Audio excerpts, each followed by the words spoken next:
Okay, now that we are done messing up, or I'm done messing up, Sorry. that was my fault. What's up, guys? Golden Boy FTW here. You guys can finally hear me. Yay! And let's actually start that over, and let's actually get to the gist of things. So we introed and everything like that. We know who's here with us today. Synergy from Quantic Gaming, the owner of Quantic Gaming, sitting there on his throne, looking all high and mighty.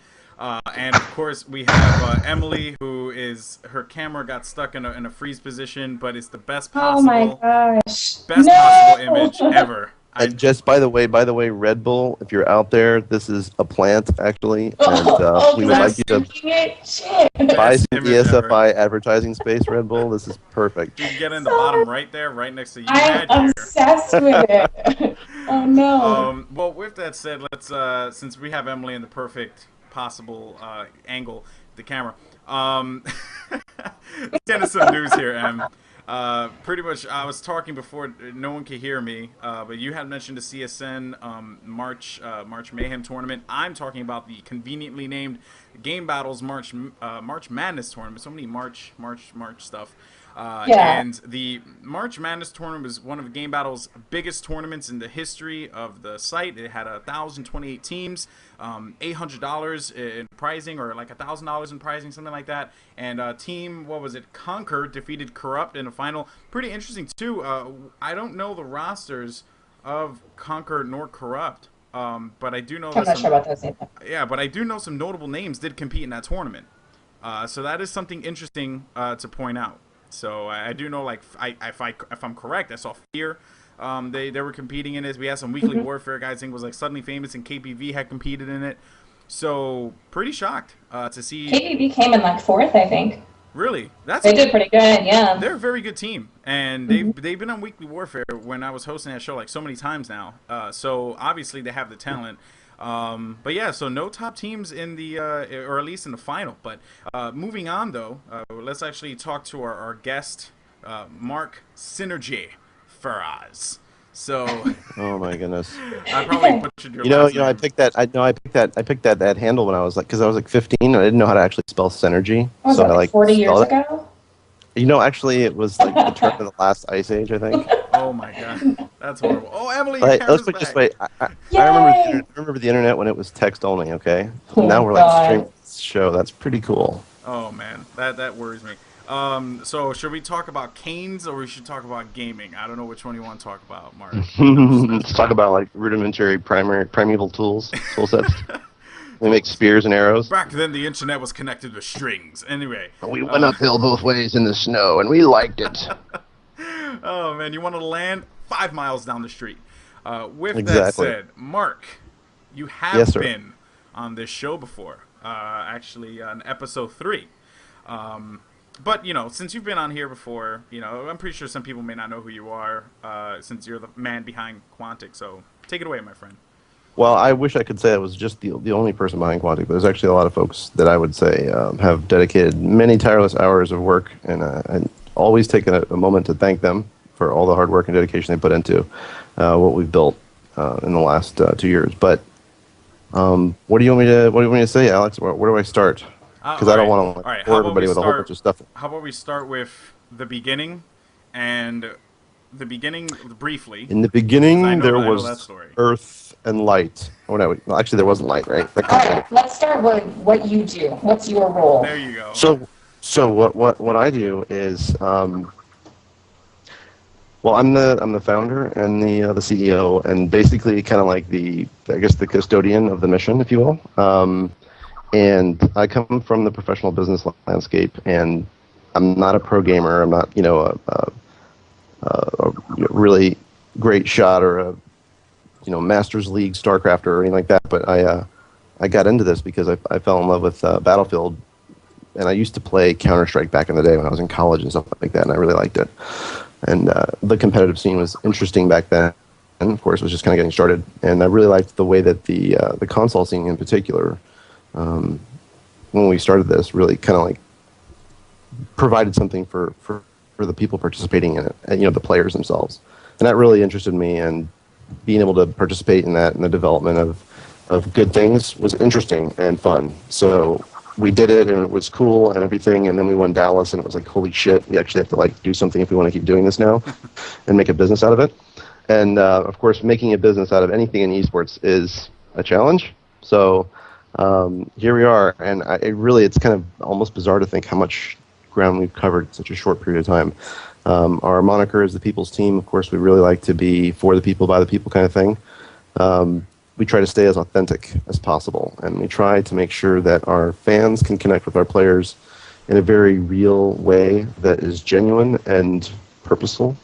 And that's why we have people like Destiny and Naniwa and Aches, for example, from Leverage LPG, one of our top teams last year. And basically, we really appreciate the personalities that I think otherwise some folks may say, well, that's a controversial figure, but you don't have to like that person or that particular player to be a fan of ours. You can really focus on accepting them, basically, and I think that's key, because polarizing personalities are really central for the storyline in esports. But what's my daily like? Yeah, I think that's definitely happened. I mean, what's my daily like? I mean, basically, I'm kind of everywhere, all over the place at the same time. Like I said, I have some really great people that help operate this organization, and we have so many different things going on at the same time. So I'm also a father of 3. I just recently, 4 weeks ago, had twins, a boy and a girl. Oh my! To add to my 2.5-year-old. Congratulations! Yeah. Thank you. And I have another business as well besides Quantic. And so I think I'm pretty busy. Pretty busy guy.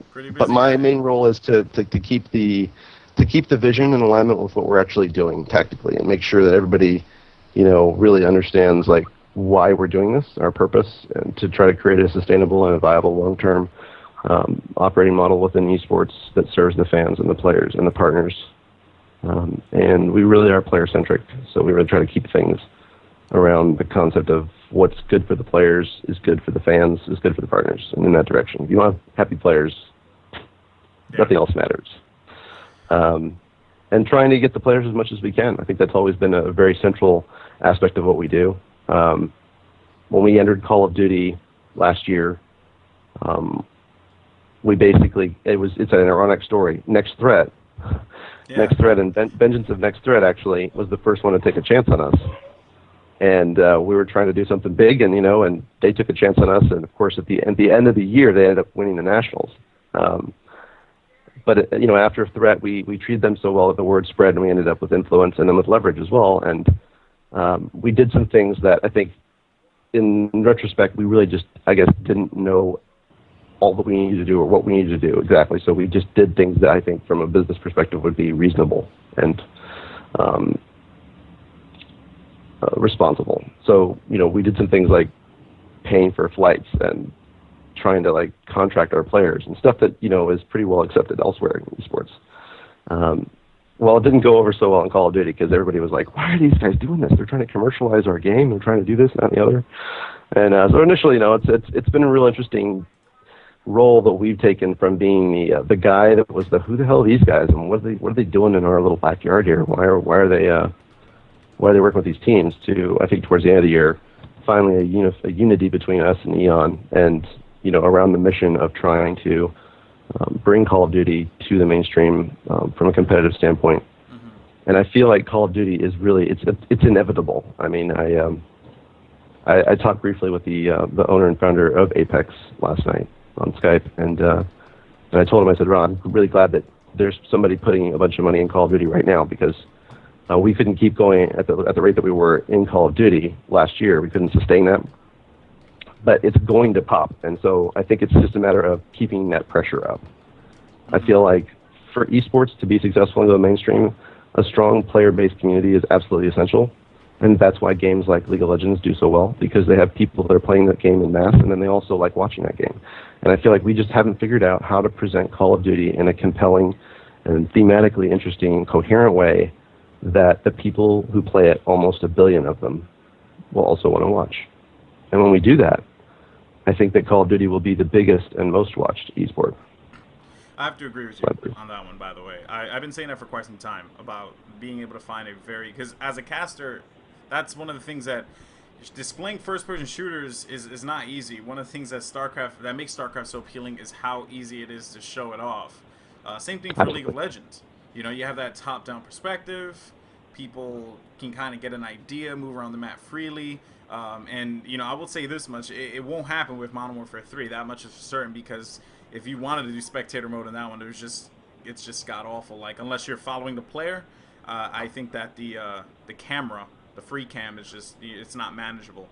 But there has to be a way, you know, and I agree with you. I think that there's like, you know, definitely in StarCraft, particularly, it's a game you can pick up within an hour and not master within a lifetime. It's very clearly evident when you see MMA or Naniwa on the screen doing something that, you know, you will never be able to do that, period. Like, that's just, you know, like, it's evident how good they are. And I think in Call of Duty, it's like people think, you know, oh, whatever, man, look, you know, like, you know, TP makes a really, you know, dime-ass shot across the map at the last second when the, you know, timer's almost out or whatever. He's like, yeah, I could have made that shot, man. Whatever, you know, whatever the fuck. I could have done that shit, you know. Like, right, dude. Like, there's no appreciation for how hard it actually is. Like, TP, the reason he made that shot is because he's made that shot 1,000 times this week. You know? But I mean, I think with Call of Duty, though, I don't necessarily think that there's one way to measure how good, I guess, quote-unquote, a player is in the public's eyes. Whereas, you know, if I turn into a StarCraft stream, I'll know I'll never be able to do that, no matter how long I play the game. I suck, though, so.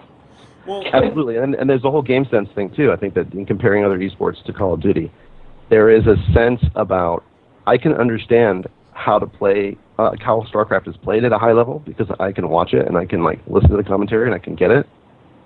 But, like, in other words, what I'm saying is, I know, I can recognize good play, quality play in StarCraft, and I might even know how to play StarCraft in my mind better than I actually can with a keyboard and a mouse. But in Call of Duty, it's totally different. yeah, well, Even though Alex is like a brilliant caster, it's so hard for him to be able to convey that intimate game knowledge to people that don't know Call of Duty in a way that they'll understand. It's just hard. no, I mean, I agree with you. That's the thing, you know, like whenever I cast, I try and explain it as simple as possible to someone at home who may not know what they're watching, or, you know, why they're doing a certain move that they're doing, or why they're positioning themselves a certain way. There's a way, you know what I mean? It's just, I think what it is right now, it's that people are too invested in doing other things, and they're content with just, you know, like, I guess, okay, we're just gonna put out a stream and expect, you know, 250 viewers and 500 viewers and 1,000 viewers, and you know, hope to God that people enjoy watching this particular tournament. I've seen it so many times where, like, people tweet me all the time, hey, I'm doing this tournament this weekend, come watch. I come watch, and it's just a person spectating another individual, like, not even a scoreboard or anything like that, but it's a tournament. So those are some of the problems that we have. You know, it's like displaying it properly, kind of like getting those angles out there. But it comes with a lot of technology, and comes with a price, you know, which I understand not everyone can do those things. But Emily, I think you had something you wanted to say. I'm not too sure. Oh, no, I can't. Your audio is cutting out for me. What? Oh, come on, bro. I don't know why I can't connect to you tonight. I think, though, Alex, I think you're right. I think you're right on point there, and I think that there's also a factor, too, that the play-by-play in Call of Duty makes it difficult for you as a caster to explain the significance of what's actually happening. I think when you're untrained eye, you see these guys, they run like they're, like, completely fearless and completely, like, stupid, and then they just, like, stop somewhere and wait there and, like, focus on one little, like, pixel across the map for, like, 15 seconds when they're completely exposed from all the other angles. And it's like, from an untrained eye, you look at that and you're like, that's just dumb looking. Like, why is he doing this? Like, why is he doing that? For example, I'm going to give you an example, by the way. Was in Black Ops Nats, when I was, that was my first time casting at this, I knew that I wanted to explain the game, because I know there was always... You fucking killed it, too, by the way, man. You killed it, just to let you know. Gracias.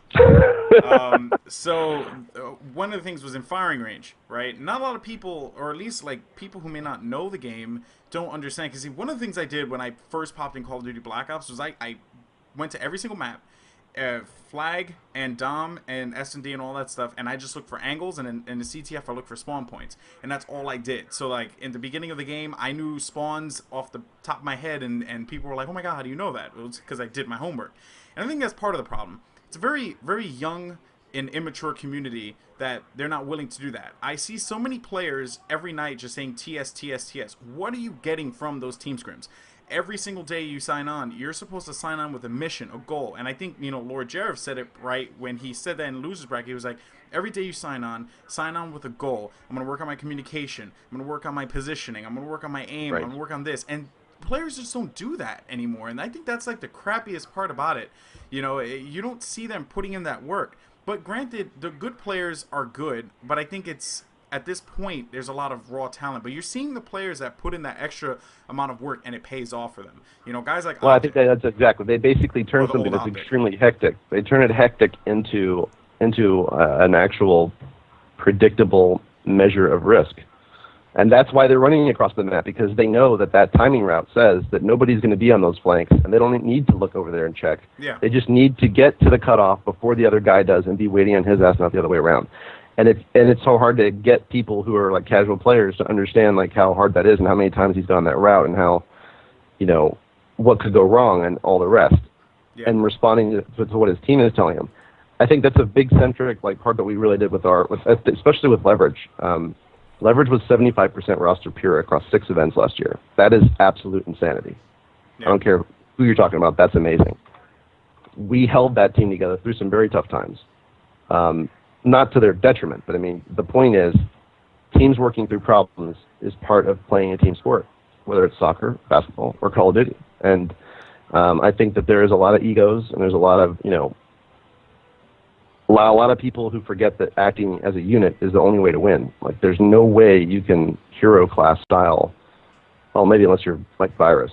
That was really cool, actually. But I mean, there's no way you can hero win a Call of Duty match all by yourself. You've got to play as a team, and that's true off the field as it is on the field, I think. And I can't tell you how many 3 a.m., 4 a.m. phone calls I've had with our players or our teams that were going through this drama or that drama, quietly, not on Twitter. And dealing with, dealing with issues and working through them and becoming better teams, better people, right? Better players, better pro gamers, and in a lot of different ways. It's not just how well you play the game. It's how well you do everything else as well. It's how well you serve your fans. It's how well you represent your team and your partners and all those people that make what you do possible. And that allows us to provide you that, uninhibited time and space to become as good as you can be. Yeah. So now, just to say something real quick about teams and all that good stuff.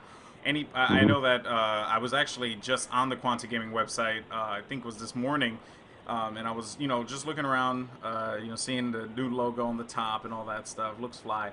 But I did see that you guys did not have. You had your Battlefield teams listed, Rival, and I forget the other one. You had your StarCraft guys, and I think you have a League team too, or a Dota team, or something like Team that. Fortress team. Team Yeah, Fortress, Team Fortress I'm team. sorry, Team We Fortress. just came in second, actually, at ESCA Finals. It was an upset. The team that beat us was called Mix Up. It was a Mix Up, upset, whatever. Anyhow, yeah. Oh, really? Okay, well, congratulations on that, though. Second place is no small feat. We were the defending champs, but yeah, I'm sure they're not happy, but at least they did a great job. And we just came in second in the defense, which was a big joint Dota tournament as well. That was really, really huge, bigger than anybody thought it would be. And Battlefields, of course, are our home. That's where we come from. Unfortunately, the developer hasn't done what's necessary in order for it to become what it really should be. Just want to say, though, they got that little patch coming up with the console dedicated server. Just wanted to say. And let me tell you something, son. We're going to be there. If that shit goes down, it's going down. Oh, yeah. Because, Battlefield was the real original pro game. And, for FPS, I mean, it was after Counter-Strike, of course. I mean, Battlefield was, the production title to Counter-Strike's community-based effort. Counter-Strike is from the I've been playing a lot fabric of man, right? Digital soccer. Battlefield was a very sophisticated game, and when Battlefield 1942 first came out, the pro scene for Battlefield took off, and it really it was a raging success until 2005. That's a history lesson on that one for you folks. And at the time, actually, until Call of Duty XP, I think, the Battlefield 2 event that was like $350 or $500,000 was the largest tournament to date for years, actually. Oh, wow. But your question was, why are there no Call of Duty teams on our website? Yes, that's the question I was leading up to.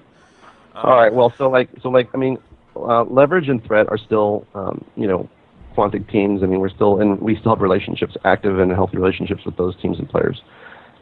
We, like everybody else, we're waiting for the announcements about the arena stuff, what's going to be available, where we're going to be playing, all that kind of good stuff. And there was a lot of moving around. A lot of people did changes, and like the usual quantum motion, I guess, that is the Call of Duty community. I can't even keep up with it now. It's so insane. And so like I feel like we've been kind of on hold from a certain degree position, right?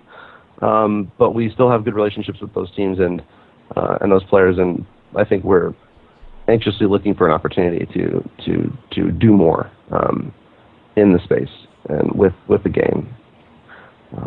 I wish there was more on PC as well. But I mean, at the same time, I think in the case of LVG, we have a lot invested with that team, and we've really seen those players develop over time. And I feel like they're the best representatives of the pro gaming scene that they've ever been. Does that make sense? Having kind of grown up with us and us with them, I think it's been something where we kind of learn from each other along the way. But yeah, so the answer is we're gonna see what happens. But I think that we're in open dialogue with those teams and those players, and I think that with the recent news of Apex and Optic, which by the way I have to tell you totally took me by surprise. I was not expecting that at all. Oh yeah, not at all. We'll get to that in a little bit. For sure. But I will say this. We offer a nice package. We do a lot for our players, and it was all the team changes and everything. Scump going to Optic, I think, really in particular, was a down moment for me. I really liked him. I think he's a great kid and he's a good player. And then of course just to have it all of a sudden changes over to Apex, and I was like, what? Really? I was like, does that make any sense? And then Hex is on YouTube going everything's fine, man. We're still hanging out like good old buddies, and yada yada yada, and the whole thing just reeks to me of why no contracts? Why no all this stuff? And of course I know I'm gonna get hate for it. I'm gonna get everybody saying, oh man, why do you guys always talk about this business stuff? But I mean, that's kind of what this is, really, and it has to be. I'm pretty sure Emily wants to interject because she's just sitting there so patiently. I just want to say one thing. I just want to say one thing real quick, though. It did not make any, and we're gonna get into this in a little bit, but it did not make any sense to me that they released that Optic Squad to Apex and then picked up an Optic Squad after that. And I know Emily probably knows more about that than I do. But to be honest, I mean, I'm not going to speak for Hex. I'm not going to speak for Nate. I'm not going to speak for the Optic team. Obviously, do I know more than I probably should? Of course. I mean, that happens when you date somebody. You're going to talk to you about their opinions and things like that. But I mean, all that to say is that nothing happened between the old Optic Gaming team and Hex, and just like you stated, everything was fine. Does it make sense to people? No, but I mean, well, hold on. Nothing happened bad. Right, of course. The issue is everything was fine. If their definition of fine is having a team like that with that kind of promotional value attached to their brand that is unsecured and able to go join another organization anytime, I would say that that's not fine. Well, I mean, no, it's hard to explain.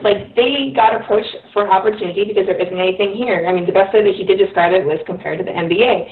They got a chance to go and compete somewhere else for money. And I think that's great for the players. Right, me too. And I mean, whether or not they place well or they do it, that's still an experience no one will be able to compete with.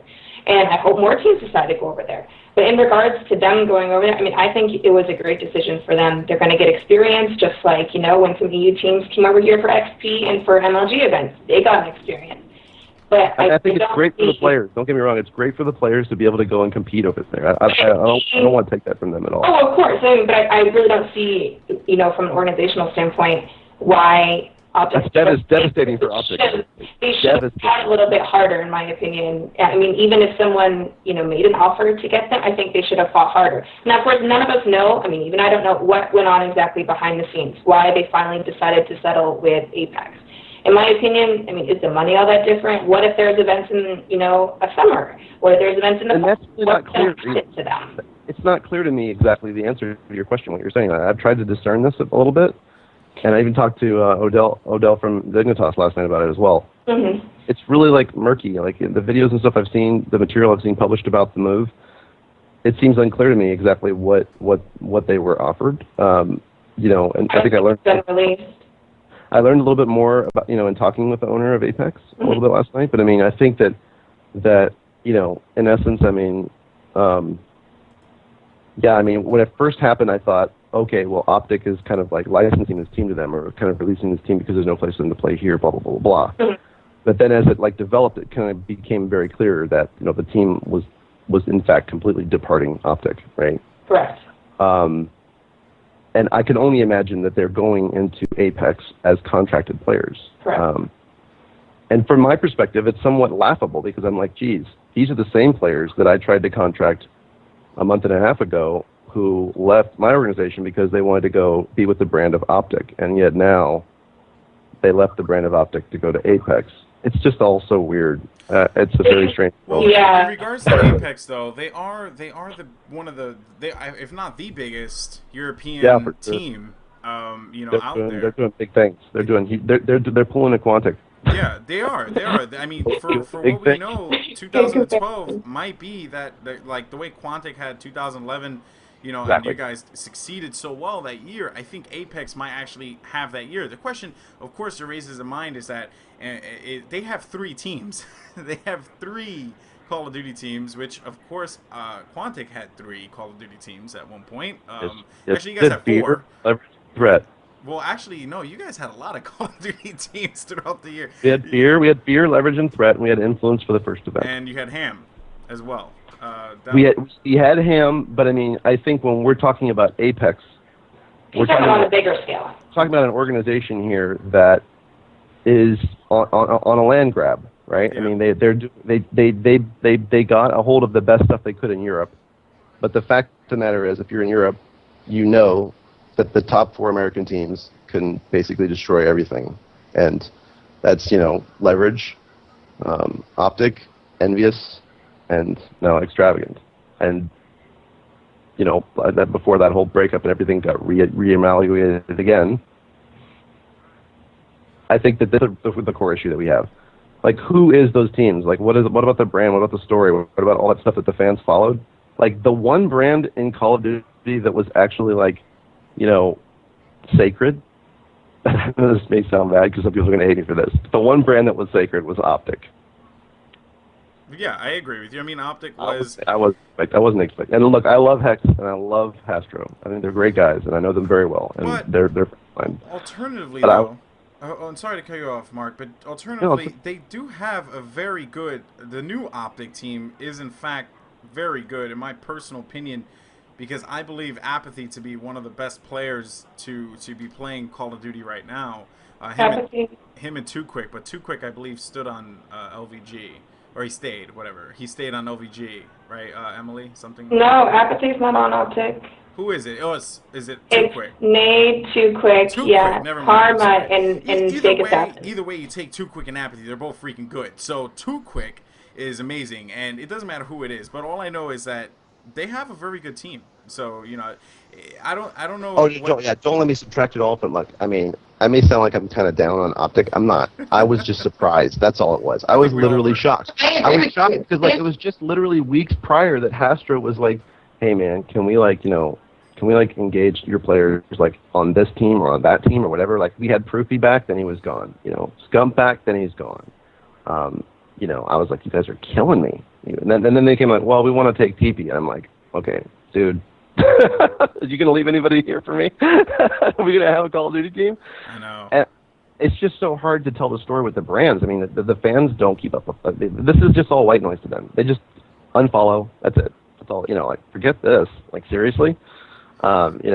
And besides the fans, it's even more or less just sponsors that are sponsors in tournament why am I messing up that word? Emily, finish it for me. Organizers. Tournament organizers. The amount of energy and money that MLG put into keeping their Halo teams together early on, like, that was central to keeping that story alive, right? I mean, the StarCraft teams, are relatively stable and professional contracts and everything. That's absolutely necessary because of the amount of money that we have to spend to field those players.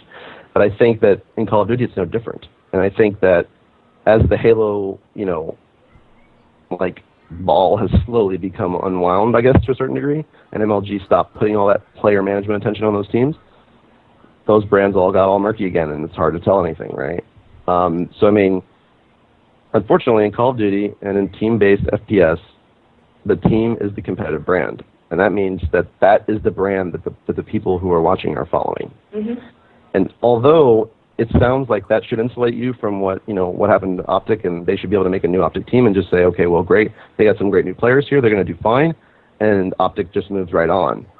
But the fact is that the player brand is still important in the game, and every single time you take one player off of a team that's built around a storyline that the fans have attached themselves to, you dilute the value of the brand value of that team. Well, they changed their opinions, too, not only as a team, but for the players. I mean, when Scump left, yeah, he gained a lot of new people, everyone knows Scump's a beast at this game. Everyone knows that. But when he left, people were like, well, screw him, he's not on Leverage anymore, where other people were like, yeah, finally, him to Optic. But, I mean, I think people But seriously though, like Scump, the redhead on the red team, it was great marketing. I mean, look, it was. Scump tried to leave, and I said, dude, please, don't leave. We worked it out. We figured it out, right? I mean, that was, he was very, very close to the brand, right? And yeah, I mean, but he wanted to be with the Optic brand. And so, I think to a certain degree, it's about the players playing the game, but that's not what funds it. Does that make sense? That's not what allows us to send these players to these events and provide them all the gear and the support and the engagement that they need with their fans. Yeah. Now, let me kind of switch it up here while we're still on the topic of teams and things like that. Now, of course, with the announcement that the Optic Gaming, now known as Apex, would be traveling over to participate in AGL, what does that mean for you? Are you planning on sending a team over there for an event if you do decide to sponsor a team, or where do you stand with that? I think we're in discussions with multiple partners right now who are supporting our console efforts, and I think that both I can tell you they are Razer and Control Freak, who have been fantastic supporters of us so far in all of our efforts. They're interested in what this means for Call of Duty going forward. I think that the issue is I think, is my Skype making a bunch of noise? It's Alex's. It can't possibly be mine. The issue is this. I mean, at a gut visceral level, do I want to go and follow that team across the Atlantic and beat them in Europe? Absolutely, sure. Do Eggs and TP and those guys want to do that? I'm sure they do. But we have to be able to realistically and viably make that happen. And while last year was our year to invest in the brand that we built, I think now is the year for us to stay in business and to do the responsible thing for the future players that we don't even have yet, and make sure that we are operating in a sound and viable way. And I think that that's really important. Do I think that those two interests are absolutely counterly productive with one another? I think it's still possible that we could go to Europe. In fact, oddly enough, you might be interested in knowing, when we had the Leverage team, the original Leverage team that I thought was a really strong team with Scump and Proof and Eggs and TP, I was really, really excited about that team, and I told that team that we were going to send them to Europe. But that team lasted about 2 weeks, so yeah. Such is the world of Call of Duty. But I think the European, look, Sectic Call of Duty and the competitive nature of it, that's so more at home in Europe, and I feel like I'm surprised that like the PC Call of Duty scene in Europe has like deep roots, heritage that goes back and back, and it's like legit. And I think that, I mean, it's surprising to me that the console side of Call of Duty isn't more prevalent in Europe. I think if we can bring them the next level of competition, then I think that that might, you know, help accelerate that a little bit. Yeah. But at the same time, you have to realize that MLG, which is powering the expansion of Call of Duty here in the United States, is also funded through seed capital on behalf of investors who are taking a risk, right? And I can imagine that the owners of Apex are taking a risk as well with this move. It's a big move. They also picked up Straight Rippin' along the way. That was a lot of money to drop in such a short period of time, though. Like, I don't think people realize how much money it takes to take 4 players, bring them over to an entirely different country, and keep them there. And let them. Well, how many EGL events are there every year? There's going to be, well, that's the thing about EGL. See, EGL, okay. So let's, and this is going to lead into something else too. But EGL, well, before we get into like I don't want to like dovetail. I had a point I wanted to make, like, just really quickly. Like, how many European Call of Duty? I'm pretty sure there's 3 this year, is there not? I think. EGL? You know what? I can't really give an exact number because I don't know. But I know that like their land see somewhere around 60 teams, 60 to 80 teams. Reflex GT, I believe, sees like 60 teams or something like that, and that's a small one. I don't know how much EGL sees, to be honest with you. It's not at the top of my head, and I don't know how frequent they do it. They kind of just announce it, and then it happens. They have on their site. They have 3 spots for EGLs this year. Oh, they do. do. Of course, yeah, but I mean, if you think like when they have them listed, they have like last year's one listed in this year. So I don't really know like how their years are formatted. So you're looking at like 2 to 3 at least. Okay. I mean, just to put the scope, just to put the investment scale. I mean, just to get that out there. I mean, if you look at Leverage in 2011, just one team, 6 events, continental coast to coast U.S. travel. That's like 30 to 50K easy. Yeah. I mean, sending a team to Europe doesn't scare me. But you know, it's got to be something that's actually worthwhile. And well, of course. The question is, does the EGL and all that stuff, like, what, I don't understand, like, I don't know enough about that tournament structure. Like, if it was like the ESL, or if it was like, you know, something that we knew what their formats were, we knew what their production quality is, we knew all that stuff, then it's a little bit more predictable. Is it worth taking a chance and seeing what happens one time? Sure, it's worth it. I think it's worth it, you know, if the players are down for it. And if we can get some partner support, you know, if they're interested in that, I think it could be worth it.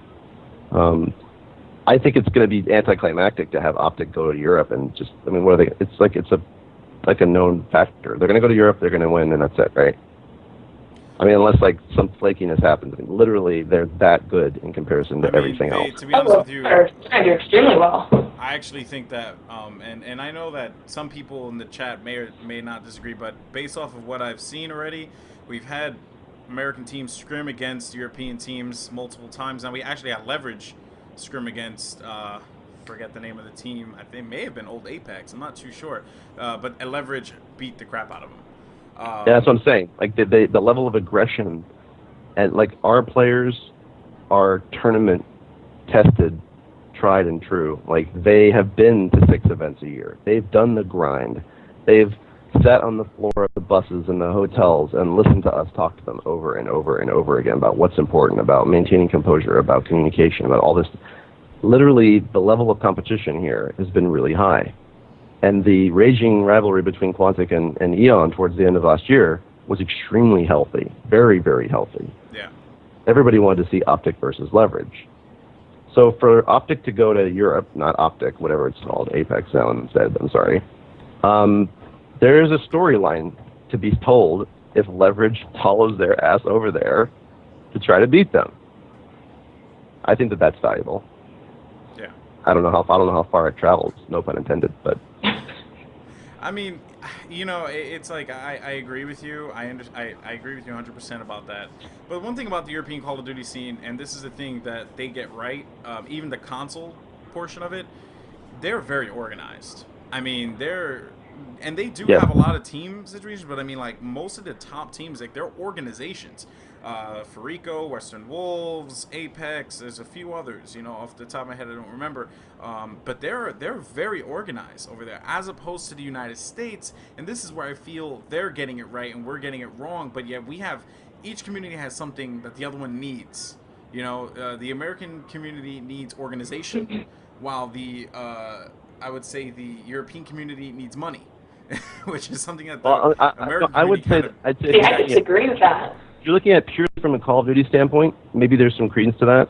But a team like Talk about Qantas, purely Call of Duty, by the way. it totally blows the model. We're a global tier 1 multi-gaming, multi-platform team. We're operating on multiple continents at the same time. We're doing 40 events a year. It's a totally different game altogether. But we're the only one of those major tier 1 teams that's basically participating in Call of Duty right now. Yeah, I agree. So, I mean, the issue is, from our perspective, is, okay, why are we alone? Why isn't there Dignitas? Why isn't there, Fnatic is here, but are they really here? I mean, what's their level of presence? They're doing well in some of these smaller events in Europe. I mean, but the European audience, I think, is going to eat this up, all for days. Does that make sense? The European audience, I think, is much more warmer to the concept of competitive Call of Duty being played out in that fashion than I think the American audience is. The American audience would prefer to play it. Emily? But yeah.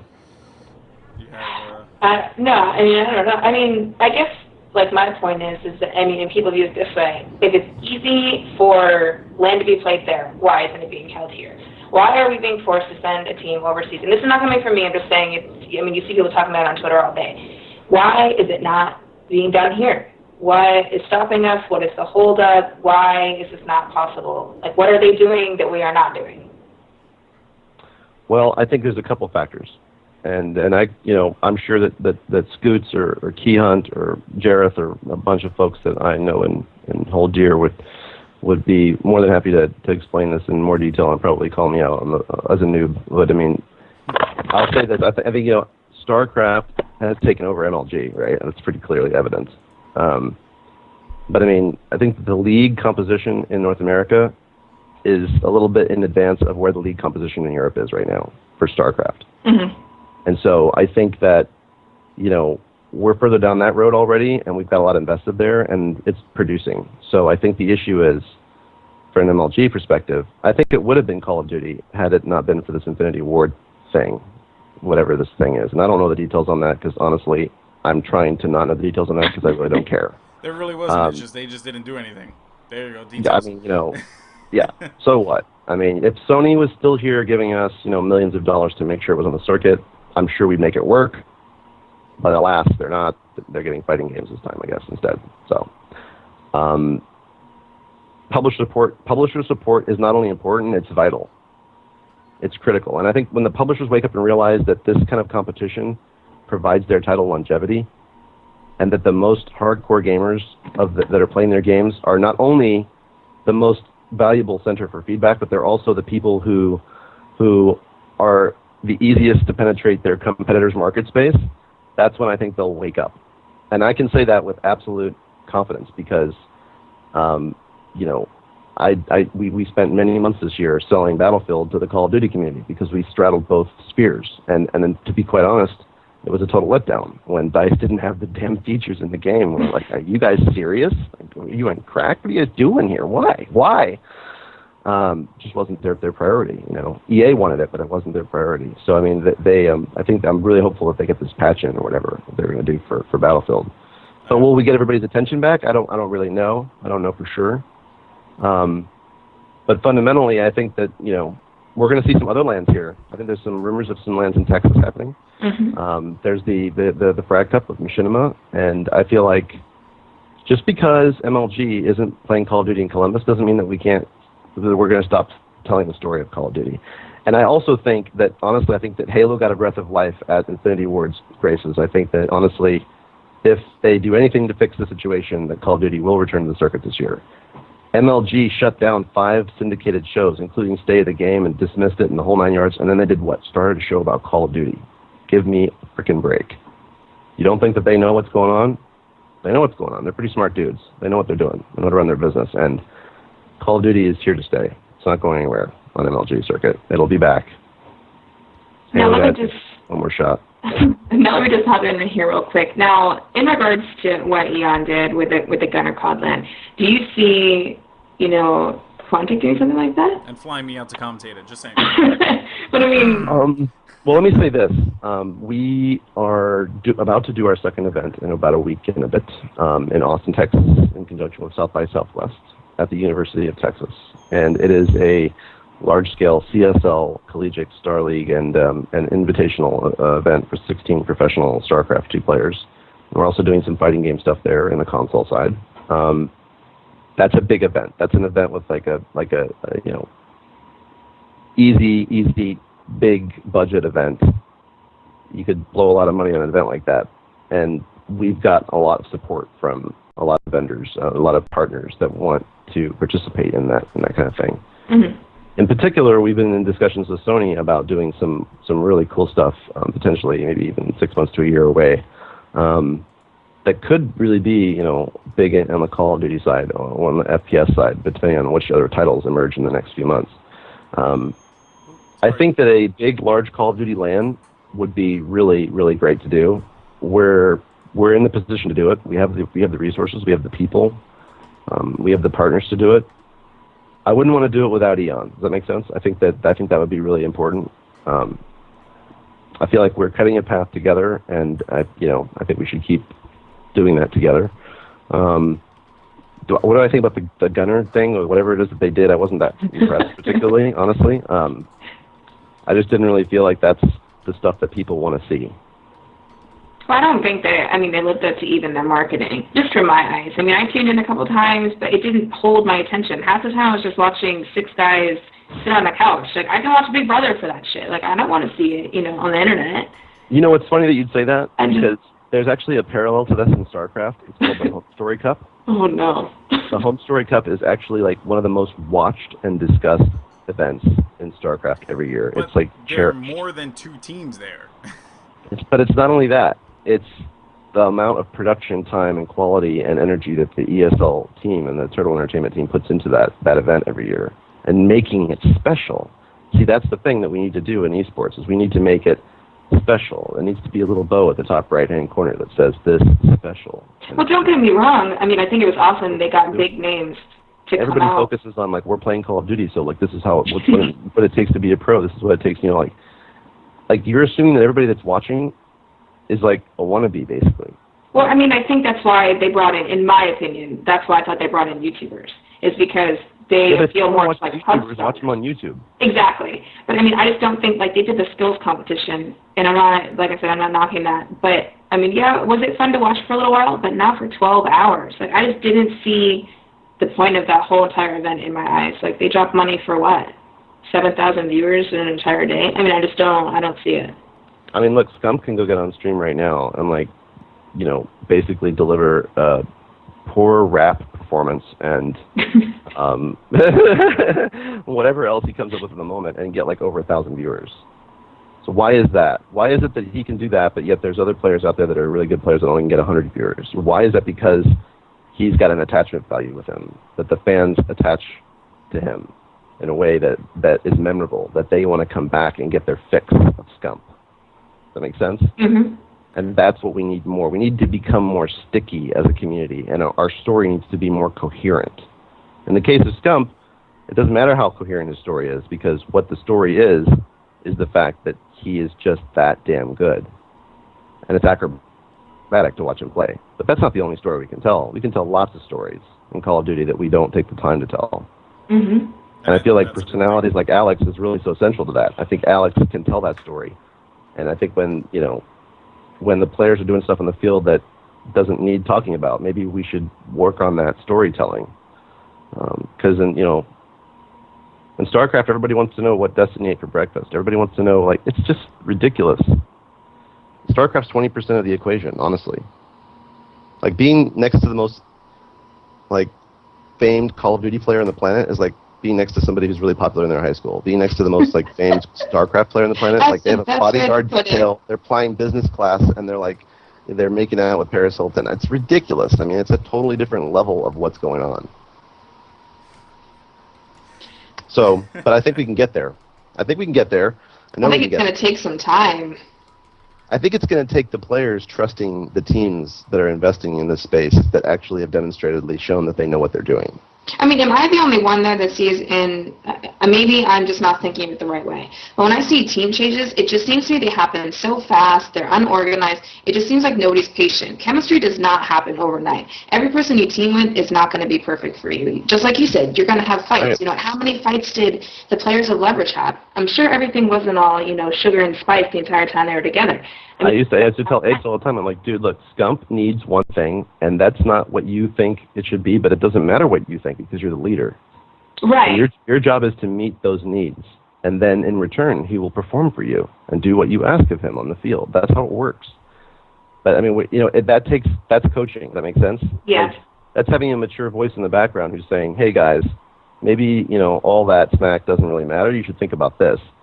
That's the kind of coaching that we need, I think, in Call of Duty, and I think that's to a certain degree, you're right. The team changes, and they do it like winning is everything, and like the most important thing to them is making money, right? Like that's why I play Call of Duty, man. I want to go make the big prize. I'm going to leave, this organization and go to that organization for $150 a month in salary or $200 a month in salary, whatever. I'm going to get my YouTube big. I'm going to make my YouTube money and my stream money and blah, blah, blah, blah. But the fact of the matter is that the quickest way for them to make money as a pro gamer is in building and delivering their brand to their fans. And in order to do that, you need to be able to tell a coherent story that makes sense. And you need to have an actual brand management folks that are working with you to actually deliver that. Does that make sense? And that's the problem. These guys change teams like it's water. The fans don't even know what the hell's going on. They're just lost. Yeah. Mm-hmm. Like right now, right? So I'm actually good friends with Assassin, not the other Assassin, the I would say the real Assassin. And I don't even know what team he's on. I have no idea. I have no idea what's going on with him. Apparently, he's on Fear or something like that, I guess. But when did that happen? And same thing with Moho, who is the captain of Fear. Good friends with him. Don't know what the hell's going on.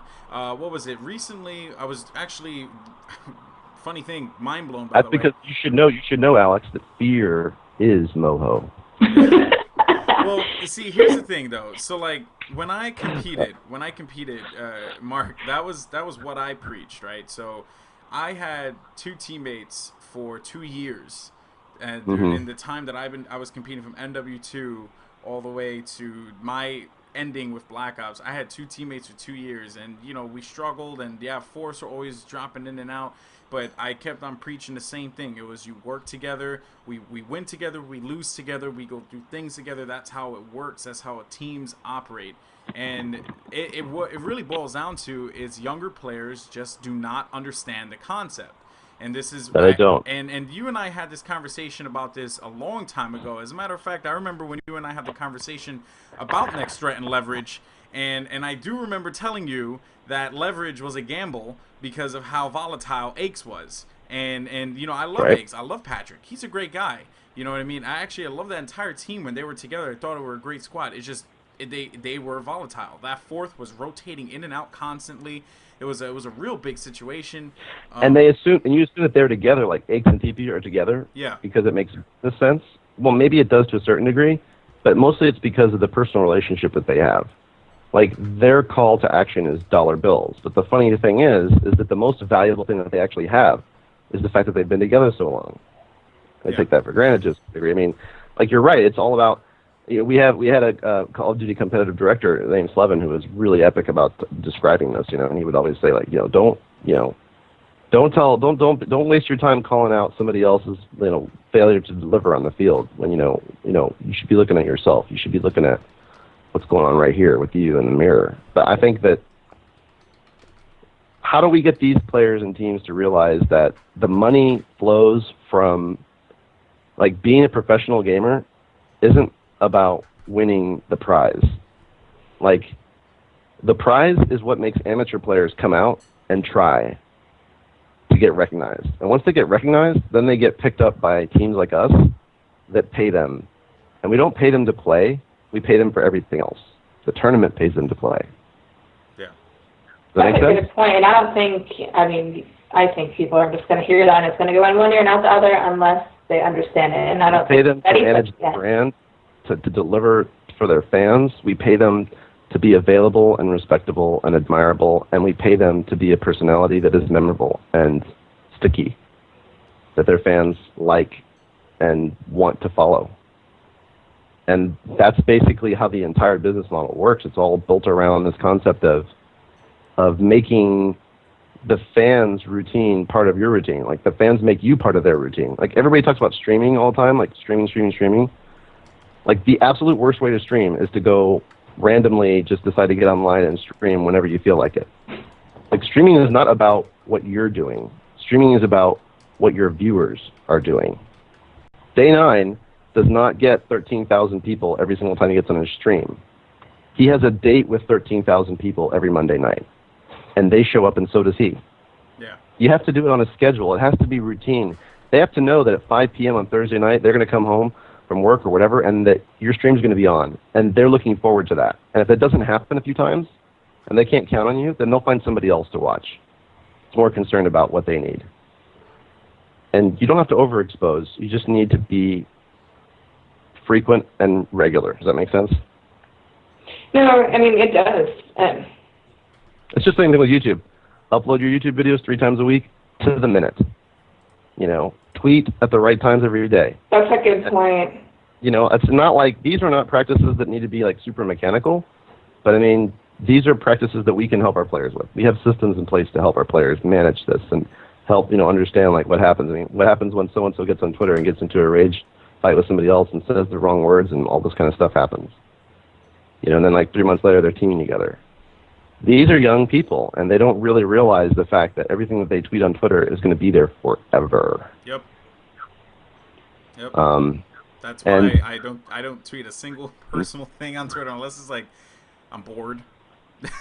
You know, but like, right, yeah. To kind of look at it from, I mean, personal and I'm going to kind of play devil's advocate. I mean, just the way that I do it, some people don't think sometimes. Sometimes Twitter is their only outlet. Sometimes they want to hear that they're right. Now, can they go on their Skype list and say, hey, I just kicked so-and-so off my team. Like, tell me I'm right, bro. No, but you go to Twitter and you're like, hey, this person didn't get on for 4 days. And so I kicked him off my team. Half your followers or some of your followers are going to be like, yeah, man, that was a good thing. You're a good player. You know, you'll find a better sport. It's self-gratification, Em. That's basically what it is. It's completely simplified in that regard too. Like, for example, I've been trying to put vengeance on Leverage for like the last year of my life, right? It's just not happening. And like, the Leverage guys think it's because he's not committed. It's not that he's not committed. It's because he doesn't feel the love. Like, everything works both ways in this world, you know? Mm-hmm. Like, it's not like people just decide that they don't give a shit about playing Call of Duty. They're not going to show up for scrims 3 times in a row. It's because they're not getting what they need from that team, too. And I think that the lack of leadership on these teams is also really prevalent. And that's why you have to have things like contracts and commitments, and you have to have people who are a little more mature and helpful to help these teams develop those habits. Because it's all about habits, guys. You have to have good habits. Yeah. Not only on the field, but also socially, personally, with your fans, and everything. You have to have good habits. I mean, I've literally seen pro gamers in Halo who are as young as Call of Duty players have something occur right in front of them that would absolutely set them off into an absolute rage, or be playing on a team with somebody they hate, and turn and smile with full composure and think about, what does my sponsor, or what does MLG need me to do right now? It's not just about how I feel. These people are watching me because what I do matters. Yeah. To them, not just to me. Now, this topic may seem boring for amateur players, but, I mean, it just from my point of view, this is helping you guys out for next season because, you know, God forbid, if the game is picked up, you know, maybe later on this year, maybe it won't be, but regardless, hopefully, you know, next time it will. I think but this is something that's not going away. They need to realize that you're preaching to them and telling them, like, if you want to get picked, you want to get looked at by a, you know, a sponsor, you don't need to be a pro team, you don't need to be a pro player. Like, get your shit together and act how we tell you to act. I mean, that's pretty much what it comes down to. And perform. That's really what it comes down to. And it's all about, like, the amateur players go to these events, they want to be noticed, they want to win the prize, right? They want to, like, break out into the scene kind of thing. But, you know, like, they're used to, like, even playing casual Call of Duty, like, I don't care if you're at the top level of game battles, you have absolutely like really no idea what pro MLG top 8 team players, how they think, how they approach the game. It's completely different. It's not fun. It's not fun. It's a lot of hard work and pain and sacrifice. They have to give up other areas of their life to make this a priority. And I think that all the rest of the promotional stuff that we need from them and everything else, so you know, the way the whole funding wheel turns and everything. I mean, like it's work. It's hard work, and I think that people need to recognize that. I don't think that these players really get the credit that they deserve for how hard they work. And I think they should understand that we all want to pay them more. Does that make sense? We all want them to be making more money and to be able to focus more on their game and on their fans and everything like that. That's an industry-wide goal, I think. You know, but at the same time, you know, we have to, money in, money out, we have to basically make sure that we can be there for the next generation of players that are going to continue the path forward. Yeah, and I also, and sorry, Senator, but I also think that part of that as well has been, so because of the fact that MLG does not have it on the circuit, we're seeing a lot more organizations, people stepping up as far as running professionally ran tournaments. I'm not talking about, you know, those like random things that occur here and there. I'm talking about like actual organizations with sponsors and with funding and all that stuff and running great tournaments. You know, example is, you know, obviously the game battles one that we were talking about earlier, Frag Cup. We also have the CSN ones. I know BG is going to be throwing out some tournaments. So it's like, I think that's a big thing. And an example I want to make, and we were talking about them earlier, was that team KPV. KPV, right? These guys are just, you know, they're grinding every day, and they're playing in all of these tournaments, and I see them playing in all these tournaments and placing very high.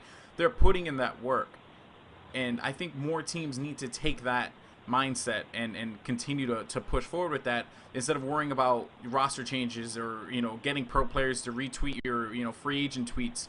You know, I think those are like some of the problems that we're really seeing here. But you know, so it's gonna be a wake up, Alex. It's gonna be all of a sudden one day, everybody's gonna like put their like pipe down and stop smoking whatever it is that they think that they're smoking, and they're gonna realize, holy shit, the 9th place team. It's been 9th place the entire season, and they're in fact the most valuable team on the circuit. Yeah. Holy shit, the Call of Duty, the game battles team that's like ranked like 247 has more fans than we do. Yep. I mean, you can't be. I mean, but people honestly can't expect an overnight success. But that's the thing. People are expecting that, though. That's the thing. But why? I mean, but you see pro players tweet this back to them all the time, and people think it's ego. It's not. You need to earn where you are. How long? Look at a player like Saints. Saints, new one person, right? Mm-hmm. Yeah. Okay. I mean, the kid's got amazing raw talent, right? Came in, joined Threat, was kicking ass, right? What happens? Envy comes along with their big old brand forever, and trust me, I love Envy's brand, and swoons him away. Was that good? I think looking back on it, I mean, of course, we lost a good player, so, I mean, I'm biased in the situation, but do I really think that that was good for Saints? Does that make sense? Yeah. I don't really know that it was. I mean, he was just with a new team. He had just broke out in the pro scene. Is it good to be with Envy? Absolutely. Maybe he has more Twitter followers, you know. But I mean, do any of them really give a shit? I mean, like, can his message carry weight? Is there influence there? Do people like trust him when he says, you know, I'm using, you know, product X because it's really awesome and it's necessary? Does anybody actually like listen or even care or buy that? Like, do they get it? Yeah. Because there's some people out there, like literally out there, who have a lot of influence. When Nadeshot says he likes something, people might buy that shit months later because he said that. Months. It's not instant. I mean, if our viewers are 15 years old and they don't have a job or money, that's okay. Like, but when they get that job and they're 17 and they go cash that first paycheck and they buy a Razer keyboard because of us, we did our job. Yeah. No, that makes sense. That makes sense. But then when, you know, that player decides one day, hey, I don't want to play with this team anymore. I want to play with this team because they're such and such and more known or something or another, then that's kind of where it just spirals and then becomes the clusterfuck of what it is right now. which I agree with you 100%, Mark. So I want to get back into this, but let's talk about a few of the events that we Sure. have coming up as well. And of course, you feel free Good stuff. Exciting. yeah, there's a lot, and that's the thing that I think people are just really not understanding. It's like, yeah, MLG didn't pick up the game. Whoop de freaking do. There's plenty more out there for you to try out and I guess compete in. With that said, let's actually get into that. First and foremost is the biggest of them all right now, the Mac Daddy of all the events, the Frag Cup, which as of now there's over 1,000 teams signed up for this event. So their goal is I believe it's 2,048. I know there have to be more teams out there. They're just being lazy. For instance, look at the ladder on GB. Yeah. And look, if you look at this, guys, these guys. Here's like the most significant part of the Frag Cup that nobody even realizes is it's machinima. Okay? It's not because like the YouTubers think it's cool, right? Or blah blah blah blah. It's because machinima is moving into esports. Yep. It's because machinima has decided that, you know what, all the tens or hundreds of millions of dollars that we've spent investing in a portfolio of viewers and channels and everything, we're going to spend some of that money now on esports because we think that it's actually going somewhere. And when machinima does it, they bring with them an inordinate amount of exposure and viewers with them. So I would watch those streams to be outrageous numbers. Yes. Way bigger than anything MLG's ever done for Call of Duty. Call of the Community, that one that was ran by Aviator, great event actually. I think they hit they hit like some really high numbers, right? And that was and once again, they're like, well, see what happens when the YouTubers get involved and they understand why it's important. Okay, like forget the YouTubers, they're cool guys and everything, that's great. But I mean, like the YouTubers are small fish. How about machinima? How about the people that are paying all the YouTubers? How about those guys? Yeah. Wow, okay, maybe we can actually get something here. Yeah. Yeah, that's a big deal. That's a really big deal. That's like IGN making the IGN Pro League. That's that kind of a big deal. Yeah. I mean, I do, and looking at what's in the chat, George, he works for ESFI, says, why hasn't Machinima advertised the tournament on their channels? I mean, I agree. Really, they've done a crappy job, kind of. Why hasn't IGN put IPL on their front page space? I'll tell you why. Because that space is worth $40 to $50 per 1,000 views ad served, and that's expensive space. And there's a line long of people waiting to pay for that space. So until Machinima can see that the quality of entertainment being delivered through these events, and the casting, and the production, is worthy of spending the money that they would otherwise be making from other people on it, then they'll start doing that. True. And when that really happens, then we have won. Then we're there already. Does that make sense? The moment IGN puts this stuff on the front page and tells a story about more than just one team winning and one team losing, a story about like, an actual player, a personality that people can connect to. Because remember, there's one thing that people are more interested than any other single thing on the planet, and guess what that is?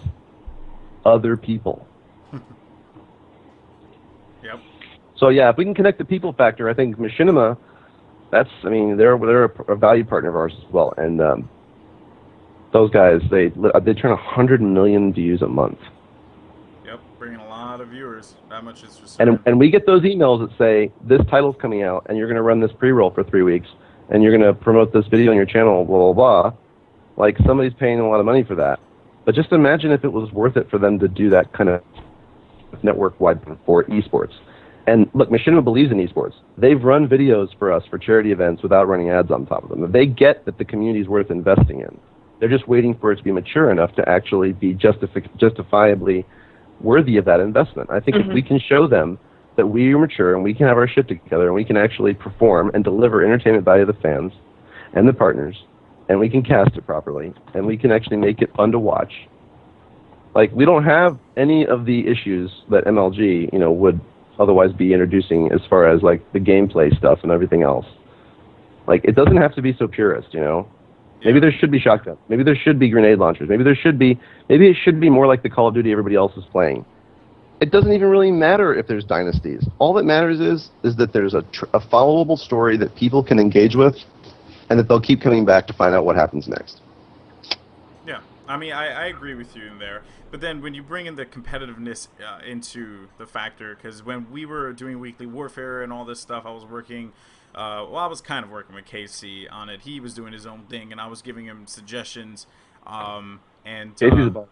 What happened? He's a bum. He's a baller, dude. He's done a lot of amazing work that probably he'll never get thanked for. Yeah, yeah, no, you're right. You're right about that. He's a hustler. But basically, like, the whole thing is that we were trying all these different things. So we actually did try a Kill Streaks tournament. And, it's funny because I want to say that it wasn't awful, because it wasn't. But I think that, like, I get the frustration. I mean, obviously we want people to all play the same game. Case in point, Gears of War. Right, Gears of War, that community, the game that they play is, in fact, the game that you play in the rank, kind of, sort of, minus the sawed-off shotgun, right, which is the only thing StarCraft 2 as well. StarCraft 2, League of Legends, Dota, very Han, similar. Yep. all those games are the same. Even Counter-Strike, yep. All those games are the same. It's relatable. It's relatable, exactly. Halo is, see, and that's the thing, and I'm going to make a funny quote. I was talking with KC about it, and he said, one of the things that I regret was taking out kill streaks in COD 4. And I was like, really, why? He was like, because that kind of just set the tone for everything moving forward. And it was well, but I think that the kill streaks, the way they were done, the rich get richer and the poor get poorer and faster than hell. I don't necessarily know that that's really good or fun to watch, because it always turns into a one-sided war where they're just slaughtering the other side. That's kind of what happened at Call of Duty XP as well. And it's kind of like, it's dumb because you can tell that the people who have more skill may or may not be winning, and it's irrelevant. Yeah. I think that the way kill streaks are being done in Modern Warfare 3 is an improvement, right? And I understand, like, the players don't want cheap stuff in there, right? They want to be able to play pure and stuff, But I mean, it's got to be fun to watch. I've never had a problem with eliminating kill streaks. I think it is, some of these things that are there are in fact not detrimental to the game.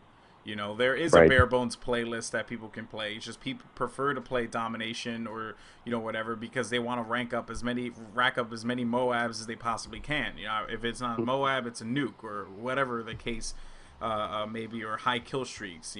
Chopper gunner, all that crap. So I think the format's important, but what's equally important is the way it's delivered, though. See, like, you casting Providence effectively changed modern Call of Duty again. For the first time, people felt Don't make me blush what they now. felt. That's not what they felt with Wiz back in the day, right? I mean, like, if Hastro really wants Call of Duty to succeed, maybe he should come cast a little bit. Maybe he should be a Day 9. Maybe he should, do some of that too, because, I mean, the guys in StarCraft literally knock it so far out of the park. It is outrageous. I mean, people watch StarCraft and they go, I have no idea what just happened, but damn, it was exciting. Yeah. No, like, we need more of that shit. We need more of that shit in a big way. But yes, we probably can't deliver that with Alpha Moss play. I get it. I mean, but we could mix it up a little bit. We could do some things that, I'm not a Call of Duty expert, so I don't want to even get into the discussion about, like, Hex. I'll leave that for Hex and Key Hunt and all these guys who are like, no, it should be this, it should be that, it should be the timers and da-da-da-da-da. You guys can talk about that stuff all day long. My point is, it needs to be exciting, it needs to be engaging, and it needs to be different. It needs to be like, that's the brilliancy of StarCraft 2 compared to the original Brood War, is it's any move could be your last. I mean, there's very little, and as the metagame evolves, the dynasties erode. MVP and ST aren't winning as more. I mean, there's new folks like Lenok and Jockchi that come out of nowhere and just, bam, win stuff big time, like Providence, right? Yeah. I think in Call of Duty, do we have that? I think the Alpha Moss play and all the Purist play really limits that. I think that, what was that team that you mentioned? KPV. Yeah, could KPV come to an MLG event and just totally win? I mean, it's less likely now than it would be if the game was being played in its more native state. But I will say this, that I always told Leverage, it's going to be that one team that you guys didn't expect to come out of nowhere. Well, look at, you had Vendetta. I mean, Collapse. I mean, just the switch up of players makes a big deal. I mean, there's so many players out there that are talented that just can't get to the events. I agree. I mean, that's a real thing, and I think we could also see some investment in some technologies about playing online. I really liked where MLG was going with the studio concept. I feel like if we had, this is so weird because in 2003 there actually was like regional leagues for Battlefield. Like, you could actually go play Battlefield on Thursday night because there was no like broadband or whatever. Like, it wasn't like it is now. Like, you had to go LAN. So It'd be really cool if there was like secure places for people to play in very, central, like imagine there's like a studio in like Houston, and each city had like a little facility where a team or people could go and play, and it was all online, but it was all secure. Does that make sense? Like closed, like backhauled traffic, no DDoSing, no cheating, no modded controllers, none of that crap. It's all like legit, but it's all online. Wishful thinking. Yeah, because I mean, really, the reason Europe I think, has an edge on us to a certain degree is because everything's so close together. I mean, you get to go from Anaheim to New York just to place 14th. That sucks. That's a lot of money. Yeah. And a 14-year-old explaining that to their parents is not going to go over well. Hey, try a 34-year-old explaining it to the 14-year-old's parents. 3 other teams for it, too, okay? I know all about the parents. And that's the thing. That's why I think online gaming, it's really going to take off for COD in particular. I didn't get why, and this is something that we're going to talk about, but then we're going to move on to some of the European events that are going on in just a bit. But I do not know why they did not think about running the same system that they ran for COD 4 Nats for Columbus. I just don't understand why not just do it, You invite there's a lot of pressure on them to maintain Halo. I think this is MLG's way of being graceful. Does that make sense? I mean, I guess so. Call of Duty's got a long future ahead of it, bro. It just, to me, what it seemed like, what I always gathered every time, I met with anyone there was the all or nothing approach. It was like, well, either we do the live events with, hundreds of players coming through, or we do nothing. And that's kind of what happened. We got nothing. And we got an online Search and Destroy tournament, which I'm fine with that, and I thank them for that. It's a great tournament. And a lot of people had no complaints about it. It was, it was a good, well-ran tournament, but, it is what it is. But moving on to people that actually are running live events.